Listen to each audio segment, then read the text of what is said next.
আসসালামু আলাইকুম রহমতুল্লাহি ওয়া বারাকাতুহু। আলহামদুলিল্লাহ, বাংলাদেশে কাঙ্ক্ষিত নির্বাচন হচ্ছে। অনেকে এই ভোট কেন্দ্রে আপনারা যাচ্ছেন। তবে এই ভোট নিয়ে আমার দুটি কথা আপনাদেরকে বলতে যাচ্ছি। বিশেষ করে প্রত্যেকে আমরা পরিবর্তন চাই এবং বাংলাদেশে ভালো কিছু হোক। প্রবাস থেকে আমরাও কিন্তু চাই। প্রবাস থেকেও আপনারা ভোট দিয়েছেন। আল্লাহ সুবহানাহু ওয়া তাআলা কোরআনে কি বলছেন একটু খেয়াল করেন। ইন্নাল্লাহা লা ইউগাইয়িরু মা বিকওমিন হাত্তা ইউগাইয়িরু মা বিআনফুসিহিম। কোনো জাতি নিজে থেকে পরিবর্তন না হলে আল্লাহ তাদের ভাগ্যের পরিবর্তন করেন না। আজকে যারা আপনারা ভোট দিচ্ছেন এবং দেশটাকে পরিবর্তন করতে চাচ্ছেন, আপনারা নিজেদের বিবেক, আকল, বুদ্ধি খাটিয়ে একেবারে সৎ নিষ্ঠাবান মানুষটাকে আপনার এলাকা নির্বাচিত করুন। যদি না করেন, হাদিসের মধ্যে আছে কুল্লুকুম রাইন ওয়া কুল্লুকুম মাসউলুন আন রাইয়াতিহি, প্রত্যেকেই তোমরা দায়িত্বশীল, দায়িত্বের ব্যাপারে জিজ্ঞাসিত হবে। আপনার ভোটের কারণে একজন চোর, ডাকাত অথবা গুন্ডা পান্ডা যদি নির্বাচিত হয়, ওর পাপের খেসারত দায়ভার আপনাকেও নিতে হবে।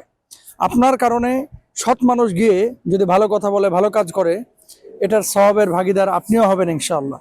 এই জন্য আমি আমার ভাই বোনদেরকে বলবো, ভেবে চিন্তে আপনারা সিদ্ধান্ত নেবেন ইনশাআল্লাহ।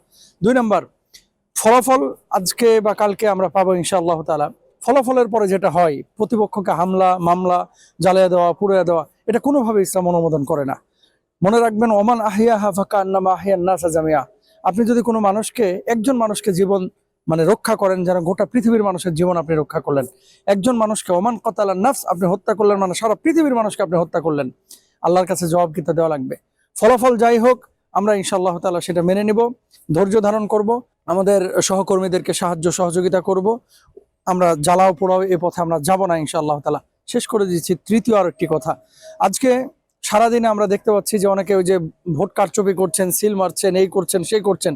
পুরো বাংলাদেশে না, কিছু এলাকায় আমরা দেখতে পাচ্ছি। এই কাজগুলো যারা করছেন, আপনাদের গুনাহ হচ্ছে হকুল আইবাদের গুনাহ। এই জন্য আল্লাহর আদালতে আপনাকে দাঁড়াইতে হবে, কারণ আপনি জনগণের হক নিয়ে টানাটানি করছেন। আল্লাহ তাআলা আমাদেরকে বোঝার তৌফিক দান করুন, আমিন।